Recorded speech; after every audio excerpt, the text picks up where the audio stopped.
Akkam jirtu hordoftoota BBC Afaan Oromoo. BBC Afaan Oromoo irraa yeroo hundumaa torbeetti si'a tokko keessummaa qabannee dhiyaachaa jirra. Torbee kanas dhimma ijoo tokko irratti mari'achuudhaa fi Ameerikaa magaalaa Los Angeles irraa keessummaa tokko qabannee dhiyaanneerra. Keessummaan keenya jijjiiramni siyaasaa Itoophiyaa keessatti dhufuu isaatiin dura qabsoo uummatni gaggeessaa ture garaagaraadhaan deeggaraa turanii ammoo jijjiiramni erga dhufee booddee ministeerri muummee Abiy Ahmed gara aangootti erga dhufanii booddee Ameerikaatti qoonsilaa jeneraalaa waajjira Los Angelesitti argamu ta'anii hojjechaa turanii haga ji'a 3 dura aangoo irraa ka'anitti jechuudha. Keessummaan koo Dr. Birhaana Masqal Abbaba Sanyiiti. Dr. Birhaana Masqal baga nagaan dhuftan. Baga nagaan nu eeyda galaana nagumaa fayyaa jirtu. Nagaa galata Rabbii. Ayyee egaa yeroo keessaniif hedduun isin galateeffadha.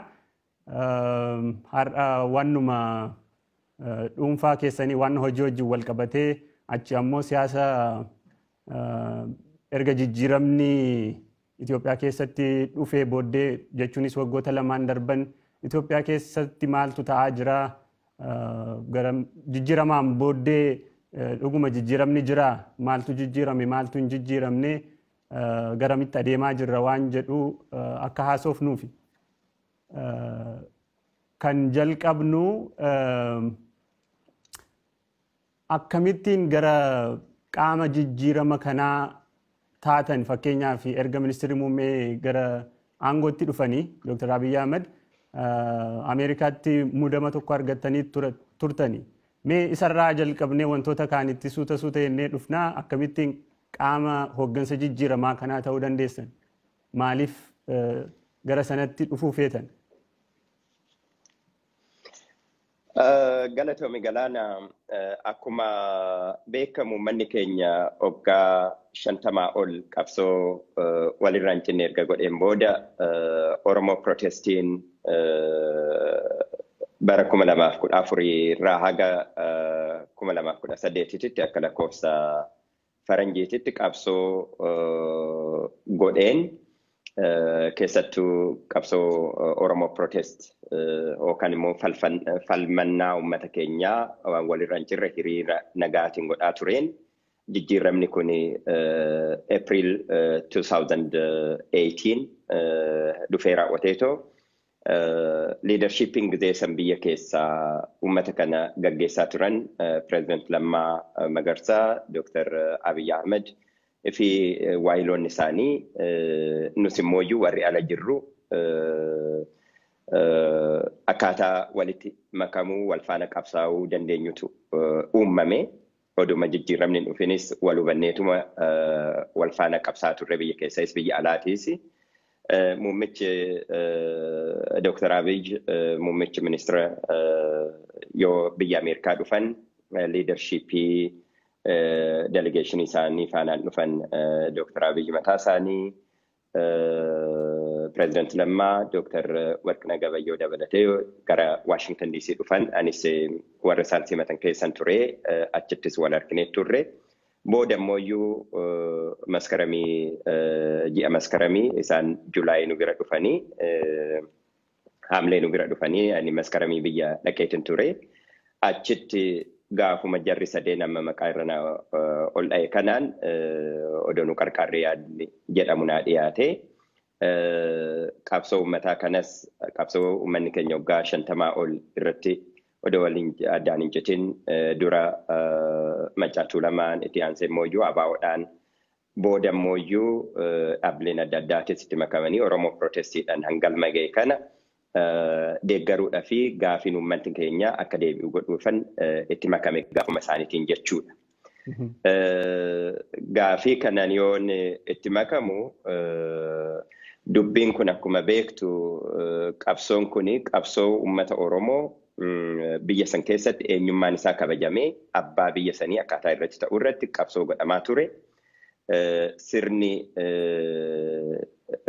jijjiiramni kun odoon dhufin dura ture hundi isaatuyyuu uummata Oromoo ikonomiidhaan gara dinagdeetiin, gara politikaatiin, gara hawaasummaatiin Itoophiyaa keessa uummata keenya fooyyee raawwatee addatti afaan keenyas, aadaa keenyas, eenyummaa keenyas balleessee al ture waan ta'eef kana jijjiirama kana galmaan ga'uudhaaf alaayis ta'ee biyya keessas ta'ee beekumsa qabnuuf muuxannoo qabnuun qarqaarumaafin garaa guutuudhaan qalbii guutuudhaan harka 90 harka 80 harka 50 odoon ta'in harka 100 itti amananii raawwadheetiniin jijjiirama kanatti warra kana gaggeessanitti makame.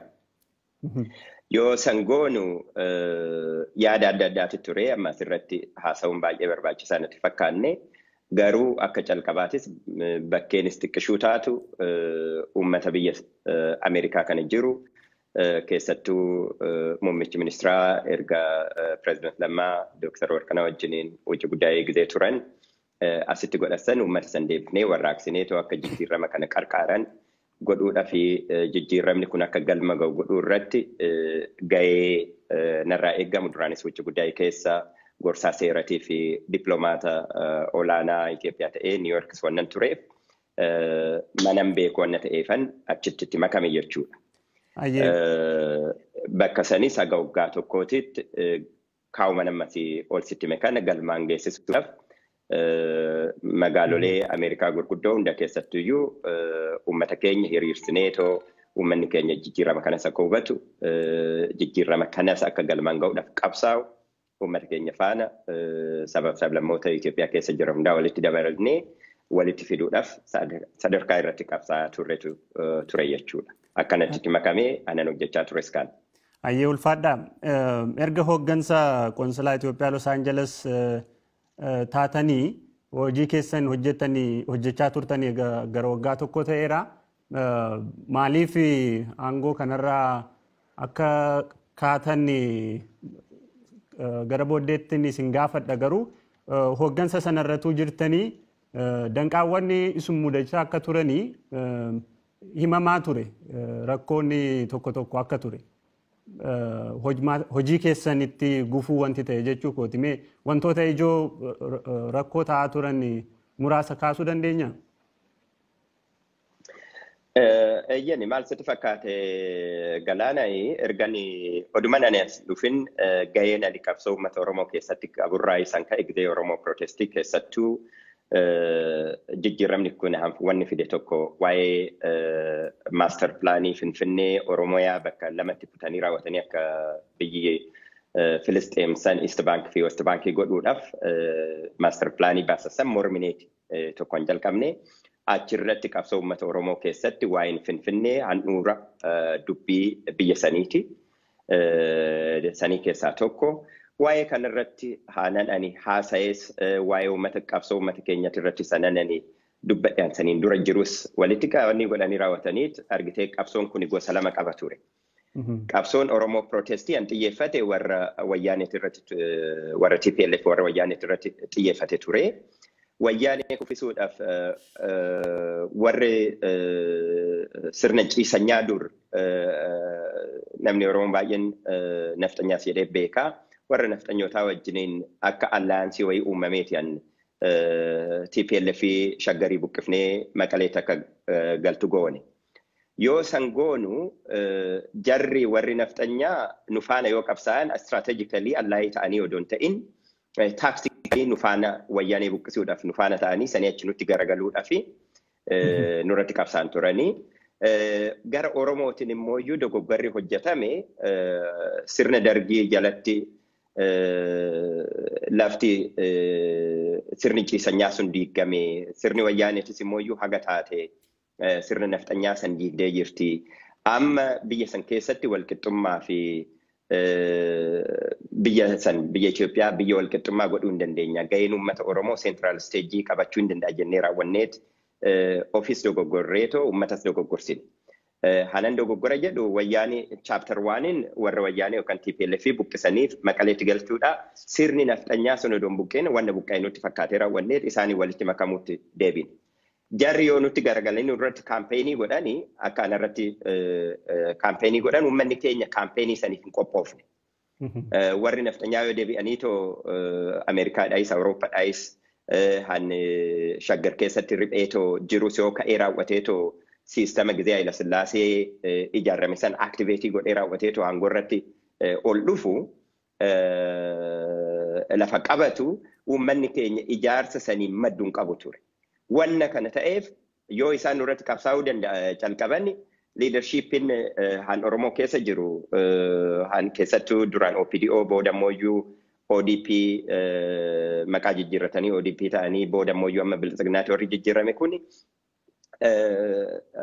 sirna naftanyaa uummata keenya irratti qabsaa'uudhaaf dhufe san yoo naftanyaa kana yookaan ahadaawii han jennee afaan Amaaraatiin yaamnu kana ofirraa qoluu fi ofirraa ittisuudhaaf sirna haaraa gadi fidanii waan dhufneef warri duraan qabsoo keessa jirru ummata keenya yoo gara Itoophiyaatti amma gaafiin Oromoo modeela Itoophiyaa keessatti ni hiikkata. Kottaa yoo jennee ummata finnee dhufnu ummataaf bakkee arguu dhiifnee raawwanne ofumaafuu bakkee akkaataa itti dhaabne uumame jechuudha. Akka dhuunfaatti wantoota sirratti gahaa turan kaasuu dandeenya. Waan waggoota darban keessatti babarreessaa turte waan afaan wajjin wal qabatu waan ilaalcha siyaasaa Oromoo wajjin warra wal qabatu kana keessaa fuudhanii Dr. Biraana Masqal ejjennoo akkasii qabu waan jedhuun simiidhuudhaaf yaalaa turanii maa inni qabatamatti wanti rakkoo ta'ee si mudachaa ture. Odumaan ani gara Los Angeles hin dhufiini erganani asitti ramadamee kiyya oduu dura waajjira Itoophiyaan federaala jennu kana keessa akkuma jirutti warruma alagaa kanatti guutuuti akkuma beektu Oromoon achi keessa yoo jiraates an dhiigan afaan Oromoo himatu malee hundi isaatu afaan Amaariffaa duwwaa guruppii haasa'uu kun Oromoon achi keessa jiru baay'inaan nyaateetuma buluudhaaf achi keessa jira gara parsantii 10 ta'u wukilinaan Oromoon mootummaa federaalaa kana keessatti qabu. Yoo nurratti qabsaa'uu calqabanii wayyaanee silaa buqqifne amma Oromoo buqqifna jedhanii raawwataniit maqaa adda addaa nurratti baasuu calqabanii akka nu ijaarsa cimaa hin qabnes hubatanii raawwataniit waa'ee afaanitiinis waa'ee shaggar yookaan finfinnee kanaanis waa'ee uummata keenya naannoo shaggarii buqqa'ee gara miiliyoona 1.5 han ta'u uummanni kun akkaataa inni deebi'eetti dhaabbachuu danda'u irratti Oromoon immoo iyyuu identitiin koozin Oromoo wanna lamaaf qabsaa'e Oromoon akkuma beektu tokkoffaa eenyummaan isaa biyya san keessatti akka uummataatitti akka sabaatitti kabajamee ofiin of bulchuu danda'uudhaa fi biyya san immoo jara kaan wajjin walqixxee bulchuu danda'uudhaaf qabsaa'e. Qabsoowwan kana akka inni galma hin geenye warri niyoonafxanyaan kun akkuma jirutti warri ahadaawii kun duula nurratti bananii duula yoo nurratti banan ana duwwaa irrattis odoon ta'een pireezidant Lammaas darbee mooyyuu Dr. Abiyyis Jawaar warra keessaa akkana sagalee taanee uummata kanaaf qabsoof nurratti akkuma jirutti nurratti duuluu calqabe miidiyaan isaanii. Gizee kana gara keenya kana wanni ijaarramee qophaa'ee jiru waan hin jirreef sagaleen keenya akka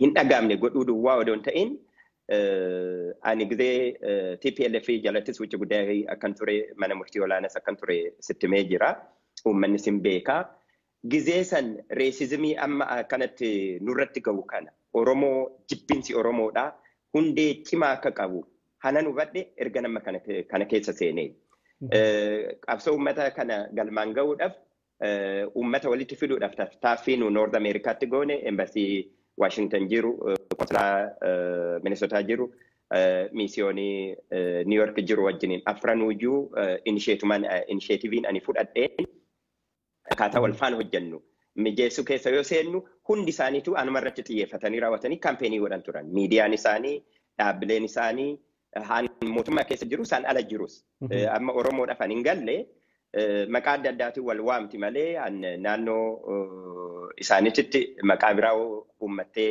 shaggar keessatti maqaa biraa uummattee mootummaa federaalaa keessatti maqaa biraa uummattee maqaa adda addaatiin of nyaatti malee jarri kaayyoo tokkoof hojjaa tokkoof division of laborii qaban malee tokkuma. Wanuma tokko irratti qabsaanii, wanuma tokko hojjetanii keenya mooyyuu afaanuu waliin beeku, wal hubatee hin beeku, wal faana hojjetee hin beeku, wal qarqaaruus hin barree siistamnis mooyyuu hanjaraati. Akkanumatti kinoo distii jalatti gullichaa jijjiiruu san ta'e jijjiiramni kun jechuudha. Siistama jijjiiruu dhiisanii ta'u jechuudha. Suni maal godhee nurratti warri uummata kanaaf dubbatu, uummata kanaaf immoo yoo dubbannu uummanni Oromoo olaantummaa isaa biyya sanirratti fiduudhaaf odoo hin ta'in walqixxummaa biyya sanirratti fiduudhaaf. Walqixxummaa santu dadhabame amma. Ani waa'ee uummata keenya walqixxummaa biyya san keessatti sabaaf sablammoonni biyya san keessatti akkan barreessus yoon dubbadhus interviiyuun kennu irratti illee bakka maratti waan nama dhageesse waan dhoksaadhaan hojjechaa turre hin jiru. Anan barreessaa tures kanuma walqixxummaan biyya san keessatti akka dhufu dubbachuu jechuutu zaranyaa nama godhe. Amma Oromoo dehumanized uummanni keenyaan ta'e akkuma gizee President Obaaman North Americaatti gurraacha ta'eetoo filamu white racismiin samaayii tuqesani. Ammas racismiin jibbinsi Oromoodhaaf warri duraan sirna Itoophiyaa san keessa turan Oromoodhaaf qaban hansaaxila baheetoo Oromoon akka Oromootitti tuffatamee arrabsamee irratti qabsaa'uun han calqabame waggaa lamaan kana darbe kana keessa jechuudha. Innaa viiktimii wanna saniitiin ta'e. Wanni jibbinsa Oromoo jettee ibsitu kuni akkamittiin calaqqisa? Fakkeenya agarsiistuuwwan jibbinsa Oromoodhaaf qaban jettanii haasoftan kuni maaliin mul'ata? Wantootni akka fakkeenyaatti eeruu dandeenyu yoo jiraate. Gaduma baanii si arrabsani. Bakkan Itoophiyaa bakka bu'ee taa'utti taranyaa jedhaniituma gadi baanii si arrabsanii uummata keenya an duraan sabni afaan Amaaraa haasa'u kunii fi an Oromoo haasa'u waggaa afaan Oromoo haasa'u waggaa 45 wal faana dhufeen beeku yoon uummata kana walitti finnee raawwannee mana galma tokko keessatti maqaa biyya Itoophiyaati irratti fuuldura biyya saniitti irratti akka mari'atu gani finnee raawwannee namni keenyaan karaa Keeniyaa kanaan baqatee, karaa Jibuutiitiin, karaa Somaaliitiin baqatee too biyyaa bahe afaan Amaaraan danda'u. Afaan Oromoo yoon ani haasa'u dhaabbataniituma afaan keetti si arrabsan. Arraba uummanni Oromoo waggaa 27 ittiin arrabsamne gaallaasiin jedhanii si arrabsan. Kabajni hin jiru, wal fudhanni hin jiru. Uummata kana achi keessatti intimideetii godhu uummata nu kabajaan yaamnee finnees gadi baanii raawwataniit wal lolumatu hafa. Walitti ijaaruu akka uummanni kun tokko ta'ee biyya waloo godhannu yaaduu odoo hin ta'in Oromoo hamilee cabsanii raawwatanii, Oromoo dhiibanii raawwatanii ofiif biyya san to'achuu Oromoo achi keessa jiru mooyyuu akkuma sitti mee Oromoo warra jijjiirama kana deeggaranii alaa keessa seenan ana malee nama biraatiyyuu hin beeku namni yoo jiraate yoon dagadhe dhiifama naa godhe.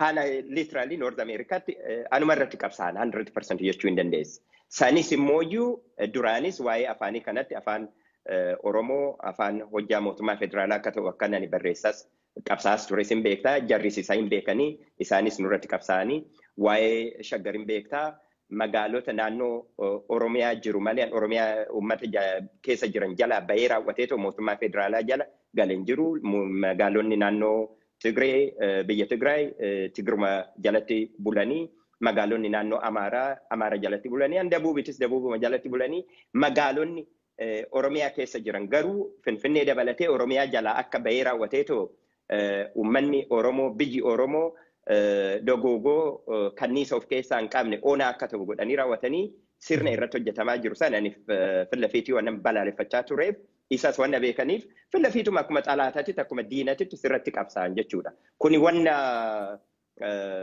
dhoksaa qabu miti fillafiitii sirratti qabsaanii miidiyaan isaanii han biyya keessa jiru san Itoophiyaa jiru han North America Washington DC dabalatee magaalaa adda addaa keessa jiru akkuma jirutti akkuma diinatitti nurratti qabsaa ture jechuudha. Kana duwwaa godhuu duwwaa miti warra mootummaa keessa jiran faana wal mari'atanii raawwatanii informationii walii kennanii wal qarqaaranii nurratti qabsaan. Keessaa mooyyuu Oromoon duraan nus ijaaranii too warra alaatti makamne kanas uummata keessa qabsoo kana fidees walitti ijaaranii leadershipii kennanii walitti uummanni dhufee too jijjiirama sirnaa finna jennee warra keessa seennee raadhoowuu dhiisa too warruma isaan irratti qabsaanii akkasumatti buqqisan.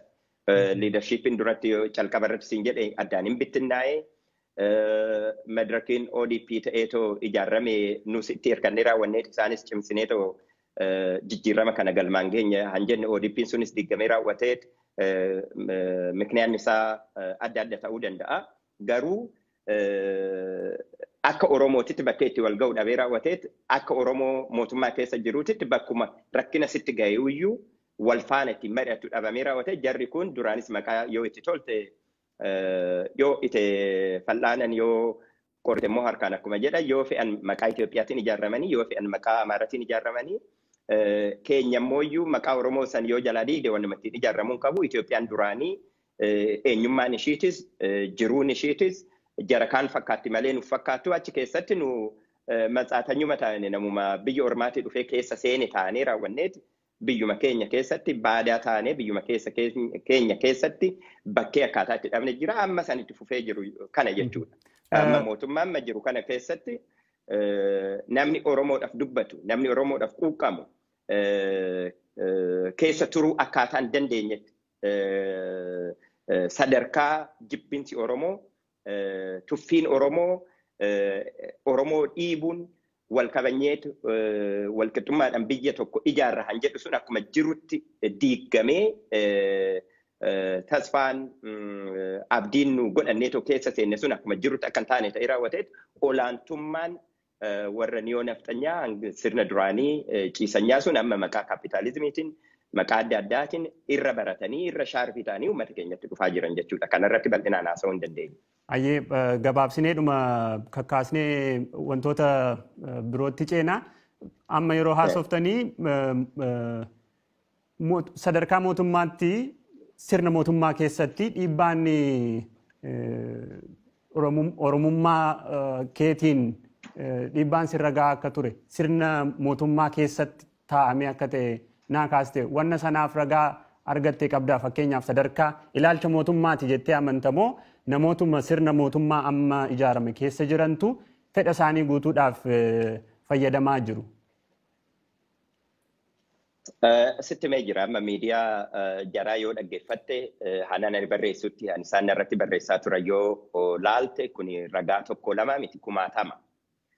Waggaa tokkoof odoon ta'in waggaa lamaaf nurratti qabsaa'aa turan kun wanna dhoksaa qabu miti erga nanachii ka'ee illee kaampeenii isaan irratti gaggeessaa turan miidiyaa isaanii hunda isaaniitiin iyyuu an biyya keessa jirus an biyya alaa jirus wanna quba qabdu natti fakkaata. Kanaafiyyuu qabsoon kun akka Birhaana Masqaliitti miti ani narratti qabsaa'aa jiru. Akka uummata kana bakka bu'aa uummata kanaati koozii uummata kanaati jedhanii kan nurratti qabsaa'an. Kuni san ta'aa jiruuf uummanni keenya akka uummataatitti ijaarsa mataa isaa waan hin qabneef individuaalota gadi ba'anii dubbatan kana yoo keessaa balleessine yoo keessaa dhoofne qabsoo uummata Oromoo kana haga ta'e duubatti deebifna jedhanii waan amananii kana godhan. Kana immoo warri miidiyaa keessa jirtan saaxila baaftanii raawwatanii akkuma amma na gaafattu kana uummata kana barsiisuu nurra jira. Argitee rakkinni uummata Oromoo keessa jiru warri afaan Amaaraa ani amma afaan Amaariffaatiin hojjedha. Anani afaan Amaaraa waan danda'uuf mootummaa federaalaa keessa seenuu danda'e. Warri afaan Oromoo duwwaa danda'an mootummaa federaalaa keessa seenuudhaan danda'an. Oromoo keessaa harki 93 afaan Amaariffaan danda'u. Harka 7 duwwaatu Oromoo keessaa afaan Amaaraa danda'a. Saampiliin 2015 fudhanneen. Kana jechuun harki 93 mootummaa san keessatti of arguu hin danda'u jechuudha. Yoo nummoo warri afaan Amaaraa dubbannu haqni taane kanatti makamnee wanni goonu uummanni Oromoo han isaaf galuu sarra jiru jibbinsa ijaarrameetoo institutionalizii ta'ee raawwatee politika siyaasaa keessatti biirokraasii keessatti diinagdee keessatti magaala keessatti aadaa biyya sanii keessatti jibbinsa Oromoo irratti ijaarramee dagaageetu jira. Uummanni keenyaan afaan Oromoo duwwaa danda'u mootummaa kana keessa seenee keessa isaan beekne akkaanaa jibbinsa uummata Oromooti irratti deemu kana systemic an ta'e kana direct attackidhaan structural attackidhaan cultural attackidhaan an uummata keenya irratti dhufu kana uummanni keenya understanding godhu. Kanaafuyyuu warri miidiyaa keessa jirtan kana baaftanii saaxila baaftaniitoo dubbisuu uummata keenyatti barsiisuu nurra jira. Maaliif kana siin jedha sitti fakkaate? Akka Oromootitti biyyatti yoo guddannu ani Arsiitti naladhee guddadhee jibbinsa saba kamiituu odoon beekin manaa baanee guddannenu. Jibbinsaan arguu jalqabne Addis Ababa Yuunivarsiitii seenee Addis Ababa Yuunivarsiitii keessatti. Achi baanee biirokiraasii keessa yoo seennu jibbinsa kana caafii isaa argaa turre. Amma erga jijjiiramni kuni dhufee jibbinsii fi tuffiin uummata keenyaaf jiru kuni saaxiluma baheet miidiyaadhaan labsamaa instituushinoota Itoophiyaa kana keessatti of ibsaa foowuun Oromoo tuffachuun Oromoo dhiibuun kuni akkuma siistamiititti dhaabbateetuma deema akkanumatti ijaan argita. Oromoon an arguu dadhabuuf instituushinii kana keessa waan hin jirreef han jiru immoo iyyuu nyaatee buluudhaaf kun immoo garaa malee mataa waan hin qabneef rakkina kana hubatu jechuudha.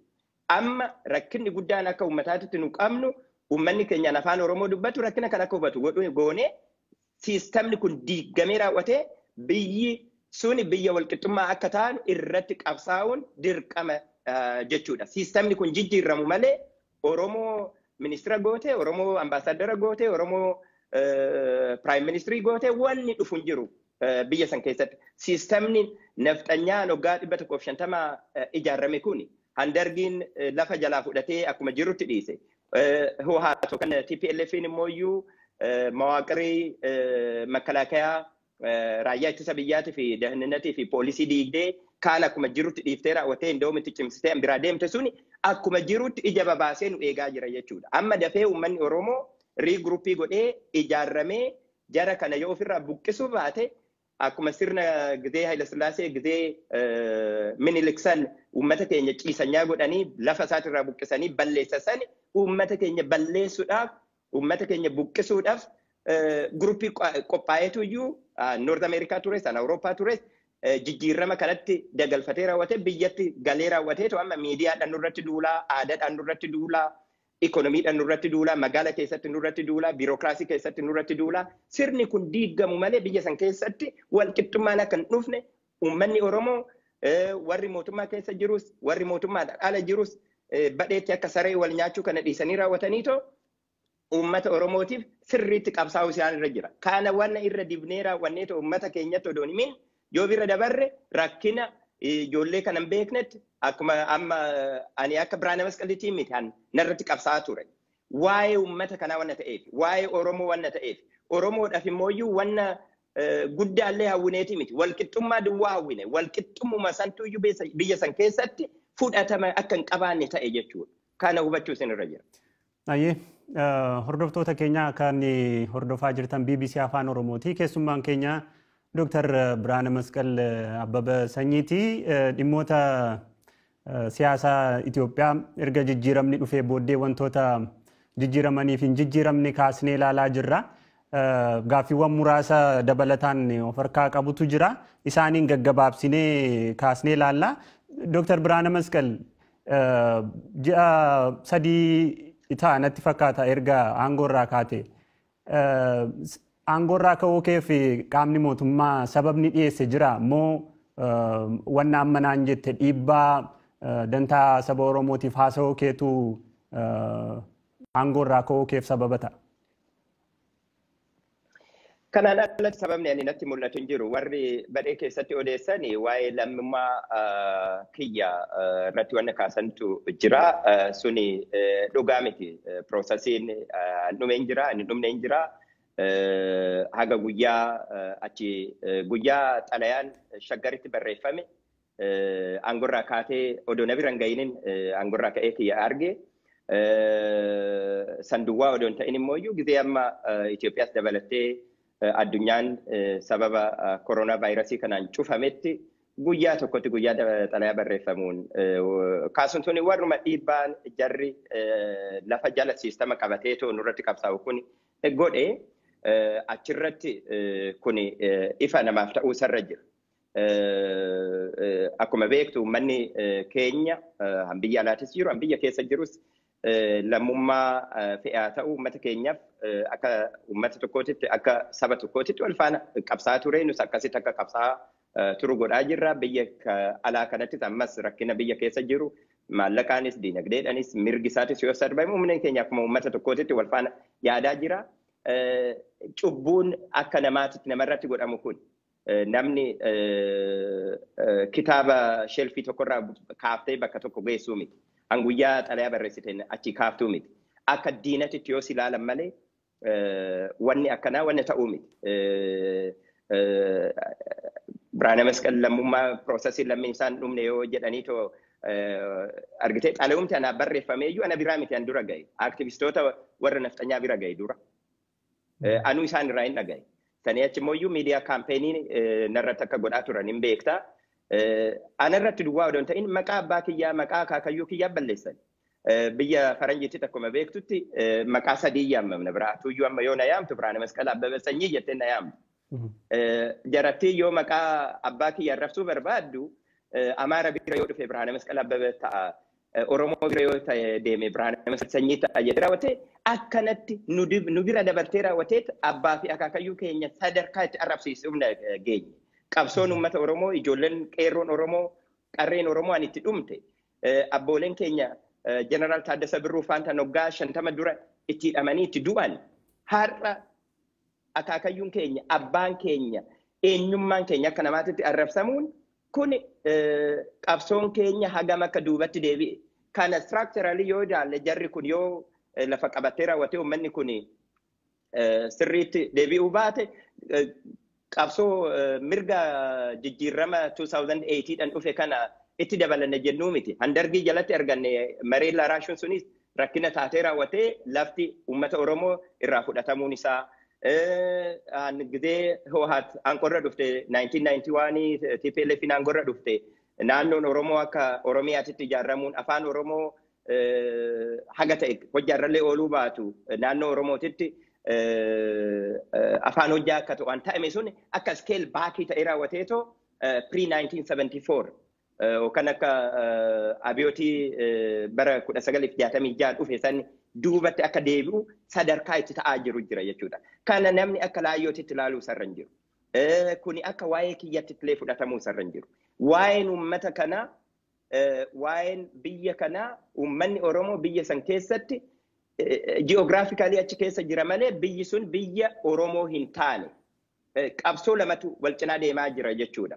Qabsoo walqixxummaa yoo galma ga'uu baatte uummanni keenya gara qabsoo bilisummaatitti ce'uudhaaf illee murteeffatee raawwateetoo qabsaa'u isarra jira ilkaan ciniinnate.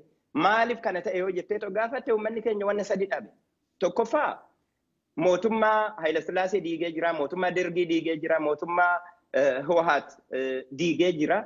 Garuu erga mootummoota kana diigeen booda mootummaa ta'uudhaaf of qopheessuu ijaaramuutu dhabame. Viizhiniitu dhabame, orgaanayizeeshiniitu dhabame. Kana sadeen guunnee raawwanneetoo yoo ce'uu baanne rakkina kana keessa nama nurra ga'u kun ijoollee teessisa hin ga'a, ijoollee guddachaa jiranis hin ga'a, ga'uu duwwaa odoo hin ta'in hin badaniiyyu. Hin badaniiyyu. Amma biyya keessatti ta'a, amma Oromoon biyya keessatti akka waan Oromoon lama wal qooddee raawwattee aangoodhaaf wal nyaachaa ooltu fakkaata. No, kana miti. Oromoon waan irratti wal nyaatu, waan irratti wal ajjeesus hin qabu. Warri kana keessa jiran achi keessaa bahuu isaanirra jira. Biyya san keessatti qabsoo guddaan sirni nafxanyaa, sirni ciisanyaa hangizee Hayilasillaasee ijaarame suni biirokiraasiin isaan tuqamne, aadaan isaan tuqamne, afaan isaan tuqamne, ikonomiin isaan tuqamne, akkuma jirutti lafa qabatee raawwateetoo deebi'ee raawwateetoo uummata keenya garaa itti diigutti assimilationist agendaa duraan calqaba sanan galmaan gaana Hayilasillaasee jalatti ture galmaan geessisuudhaaf politikaa kana keessa waan beekuun akkanatti boldly sitti hima. Washington DC jiraachaa tureen. Washington DC yoo jiraattu politikaan warra nafxanyaa maal akka fakkaatu ifatti argita. Addis Ababaa keessatti hin dhokata. Magaala guddaa waan ta'eef. Sophisticationist xiqqoo waan qabuuf. Asitti filafiituma argina politikaa sanitu biyya seene. Politikaa sanitti akkuma jirutti ijaaramee biyya seene. Politikaan kun uummata Oromootiifis hin ta'u, Amaaraafis hin ta'u. Warri ahadaawii amma shaggar keessa fi biirokiraasii federaalaa keessa noominaalii biirokiraasii federaalaa jedhamu ahadaawii sirna imperial Itoophiyaa irraa aga ammaatitti jiru kana keessa warri jiran kun Itoophiyaadhaafis hin ta'anii, tokkummaa Itoophiyaadhaafis hin ta'anii, walqixxummaa sabaaf sablammiitiif hin ta'anii, mirga Amaaraatillee kabachiisan. Amaara Oromoodhaan wal nyaachisanii, Amaara Sumaaleedhaan wal nyaachisanii, Amaara Tigreedhaan wal nyaachisanii biyya san diigan malee biyya san tokko hin godhan. Kana uummanni Oromoo baree sabaaf sablammii kaanis kakaasee ofiifis kaka'ee miila lamaan dhaabbatee falmachuu isarra jira. Qabsoon kun dhaloota kanarraa dhaloota biraatitti darbuu sarra hin jiru. Yoo amma nu kana godhuu baanne ila kana jala mureete sitti hima qalbeeffadhu warri kana dhagaanillee haa qalbeeffatan. Sirna Minilikii fi sirna Haayila Sillaasee jalatti nafxanyuma doofatu iyyuu Oromuma keenya doofaa nama keessaa wayyaa qabu qabatee raawwateetoo biyya san bulchaa ture. Warri TPLF warri wayyaanee moodeelii san jijjiirtee raawwatteeti Oromoo fayyaa qabu wayyaa qabu odoon ta'in Oromoon beekne Oromoo isaan ergachuu danda'an maqaa dhaaba OPDO jedhamu sanii walitti ijaarteetoo ergachaa turte waggaa 27. Biyyi sun akkasitti qabsoon Oromoo kun han as ga'e tokko isaaf. Amma warri nafxanyaa warri niyoo nafxanyaan gizee sirna ciisanyaa san Haayila Sillaaseen kufuun isaa garaa isaan nyaate. Sirni Minilik jala jiru sun Minilik calqabe galma ga'uu dhabeeta keessa jirra jedhanii wayyaaneen balleessitus haga taate afaanuma kanallee dubbachuu Oromoo mallee ofiin jechuun bakka fudhatamanis qabu. Isa wayyaaneetu isinii kenne qabsooftanii hin arganne. Iskeel baakii goonee raawwaneetu bakka dur bakka Haayila Sillaasee sanitti sin deebine jedhanii qabsaa jiran. Kana warri mootummaa keessa jirtus beekuu isarra jiranis beekuu isaanirra jira. Warri ala jiranis mormitoota keessa jiranis uummanni Oromootis beektonni Oromootis naggaadeen Oromootis kana beekuu isaanirra jira. Haga isaanirra ga'utti taa'anii eeguu isaanirra jiru. Kanaafuu qabsoon kun iskeel baakii ta'ee jira. Riiguruuppii godhamee raawwatee karaatti deebi'uu hin danda'a? Hin danda'a. Garuu qabsaa'uu nurra jira, wal ijaaruu nurra jira. Akkaataa sadiitti. Tokkoffaa uummata keenya ijaaruu nurra jira. Akka Oromootitti. Oromoon waan ittiin addaan qoodamu hin jiru. Siyaasadhaan addaan qooduun, amantaadhaan addaan qooduun, naannoodhaan addaan qooduun uummata Oromoo hin fayyadu. Hin miidha malee, hin bittinneessa malee, hin ajjeessa, hin balleessa malee waan uummata Oromoo fayyaduu hin qabu.